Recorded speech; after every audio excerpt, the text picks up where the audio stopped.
At eto na nga. Ayan, may nagbabalik sa atin for today's episode. Ayan. Welcome back on Triggered, ang boses sa likod ng mga kwento ng buhay, pag-ibig, at pag-asa. Ayan, ang ating kabarangay love story, Papa Dudut! Hello po sa inyong Dudut! lahat, mga kapuso, Hello. mga kabarangay, mga ka-triggered. Grabe, kahit takpan ko yung mata ko. Ganun. Radyong Tapos boses radyo, mo lang no? yun. Radyong radyo, I love that. Gusto ko Ayan. yun yung lagi parang nakamodulate. I'm gonna try that for you. Episode, Bago oo. pa, Gabi Pineti Papa Dudut ah. Guys, Yan. pagpasok niya kanina, hindi kami, parang medyo na, alam ko na si Papa Dudut, pero yung parang hindi muna ako bumate kasi hindi ako 100% sure. Oo. Si Papa Dudut ba? Ako din. Alam niyo sino inspiration niya? Sino? Si Vince. Tama.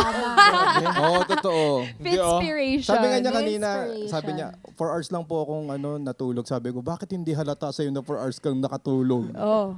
Kasi Fresh, fresh na fresh eh. Oo. no?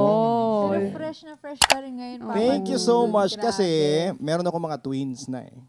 So kapag meron kang maliliit na mga bagets sa bahay mo, dapat sinasabayan mo yung energy nila. So kailangan So you akong wanted pumayat Okay, gets. para makasabay tayo dun sa energy ng mga bagets ko. That's such a Tama. lovely reason to get Correct. fit and healthy because you want to spend more time with your loved ones, no? It's not even for vanity Totoo. or self, Yun yung deeper why. Yes, deeper Yeah. why. I Hindi like na that. siya motivation lang kasi that fades quickly. Parang may deeper meaning. Alam nyo, Anyways. naniniwala ako dyan. Kasi before, nagtatry na ako magpapayat eh. Kaya lang, parang may nagpa-fluctuate ka, babalik ka sa dati. Hindi yung resolve mo. Oo eh. Then, nung nakita mo yung mga anak mo, parang, ay, kailangan kong may gawin eh. Para mabuhat ko itong mga bata. Dalawa eh. At the same time, pag mahaba yung buhay mo, mas marami kang time, yes, to spend with their twins. At sa akin, napakagandang misis. Yes. Nandyan Hello. ngayon. Diba? Kinikilig, no? Gorgeous. What's your name again? Jem! Ay, Ate Jam. Hi, So Ate Apo. Jem. Yan, no? Kala mo naman. Pag hanap ng maganda. Para mga anak. Kumbaga. Kaya nga, cute ng twins. Oo. Cute. Super. Parang lahat kamukha niya lahat. Buti Papa nga Dudut. Ako naman okay na sa akin yung boses magmana. Yung sa mukha sa misis ko na. Okay na ako doon, tanggap ko na yung mga DJ. Pipikit lang kay Pogi. Ganon. Pero alam nyo, kaya din ako nagpapayat kasi may bago tayong show. Uy, correct. Yun. So, eto Sa na TV. nga. Teka, what triggered you today? Bago natin puntahan yon. Ang nag-triggered sa akin today, marami. Kayo. Yung kayo. show na ba yon? Yung show na Barangay Love Stories, which is, aabangan nyo na po yan. Alam nyo itong Barangay Love Stories, nag-number 1 sa radio. Then we try na dalhin siya sa ibang platform, which is digital. Nag-number 1 tayo sa Number one na Spotify. naman. Then from Spotify, now to a new home, nagdagdag bahay lang tayo. Hindi tayo mawawala sa radyo, hindi tayo mawawala sa digital, nagdagdag bahay lang tayo. Grabe. Which is GMA 7, ang ating home network, na mapapanood nyo na ang Barangay Love Stories. Kung dati, ini-imagine ninyo yung mga boses at yung mga drama scenes, bibigyan natin ng muka yung mga boses na dati nyong ini-imagine. May Imagine that. reenactment. Pinalig sa imagine, ano? May enactment. Oo. Di ba? Grabe si Papa Dudut, king of all media, multimedia. Ganun na ba yun? Ay, thank you so much grabe, po. Lahat. Lahat Radyo, na. TV, digital. Tinuhog niya na Kaya lahat nga eh. Kaya nagpapasalamat ako sa lahat ng mga kapuso natin for always supporting yung ating programang Barangay Love Stories. We started doing Barangay Love Stories 2009. During that time, Tagal na. I'm 15 years old. Pabata, no? Batang-bata ako bago sa radyo. From 2009 till today, we are number 1. Diba? Yun. Dahil There's po no sa way inyo. but number 1. Thank you so much sa kanilang walang sawang pagsuporta. Sa Spotify, we are number 1. Hanggang Consistent ngayon, number grabe. 1. Then I produced 2 other episodes, content for Spotify, the horror version and another story na yung mga medyo extreme naman. It's I think number 3 and number 5, ganun. Basta laging nandun. Andon. Dahil po yan sa pagmamahal ng mga kapuso natin. And also, it also goes to show kung gaano ka-trip ng mga Pinoy talaga makinig sa mga Drama! love, Tama. sa mga Oo, sa mga love hilig story. makiasyoso sa... Yung Correct. pagmamahal na yun talaga eh. Yan Oo. talaga eh. At dahil dyan, what triggered you today? Ay, Kayo? hindi. Ako kasi since na-mention na din ni Papa Dudut na lagi nga siya nasa top 1 Oo. or 3 or 5. Basta lagi lang siya nandun. Siyempre na-trigger ako na recently, medyo Nag-top one ka? hindi. Ano ba, pre? Sinagsaset up ako ng magandang punchline eh. Basag trip. Hindi. Na ngayon, minsan, nakakatabi na din natin si Papa Dudut dun sa rating na yun. Yes! Dun sa chart. Congrats! So Congrats! recently, like, we have episodes that are, yun nga, pumapasok sa top 10 and pumapasok na rin ulit kami sa chart, sa podcast charts on Spotify. So Kumbaga that's really- within top 20 lang. Yeah, Nandyan yeah. lang And, siya.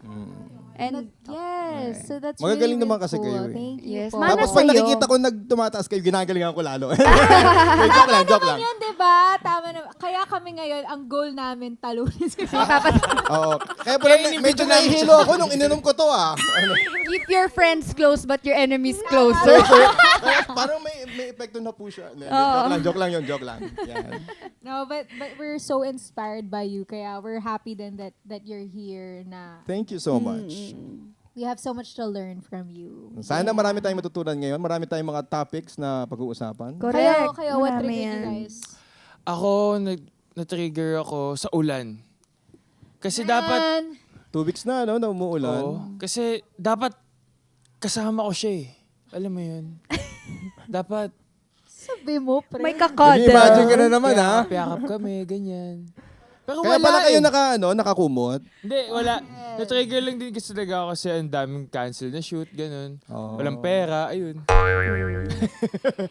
Ganun kasimple. Ako, what triggered me today? Etong folliculitis. Kasi sunod, as in, almost every day, nagte-taping ako talaga. So, laging naka-makeup, tapos action scenes pa. So, init, the pores gets open. So, na-inflame talaga yung skin ko. Na Gusto mo yung term, kailangan folliculitis. Ano ba yun? Para sa mga hindi Okay, nakakaalam. para sa ating mga ka-trigger dyan, folliculitis, hindi, mukha siyang pimple, but it's really not. It's something itchy.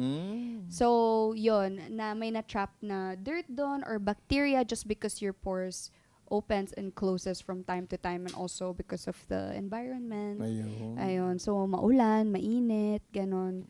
So, ayun siya. So, nahihirapan akong i-conceal siya. Oh, may kilala ako sa You're paa still naman eh. Pero kati-kati beautiful. pala yun. Sa paa naman. Buni, Sa paa. ano ngayon? Pag sa paa. Athlete's foot? Oo. Ayun pala yun. Dapat magpakonsulta kayo sa mga doktor Yeah, para malaman ninyo. Yun. I did. That's why I knew it was folliculitis and not pala pimple. Kasi nung nagpa-check up Magkakaiba ako, pala yun, ano? Magkaiba. Kasi itchy yung folliculitis and it's caused by, the environment and bacteria. Pero yung pimple pala, iba din. Oo. I So, ayun. Anyways, praying for my healing. Healing Let's pray. inside and out. What? Lahat po kami Charot, makikisimpati. Oo. Oo, At dapat dahil- yan. Kasi mo, produkto ng pagod at ano yan eh. Di ba? Trabaho. Yes. Pero strike while the iron is hot. Diba nga? So, Yung laban lang ng laban.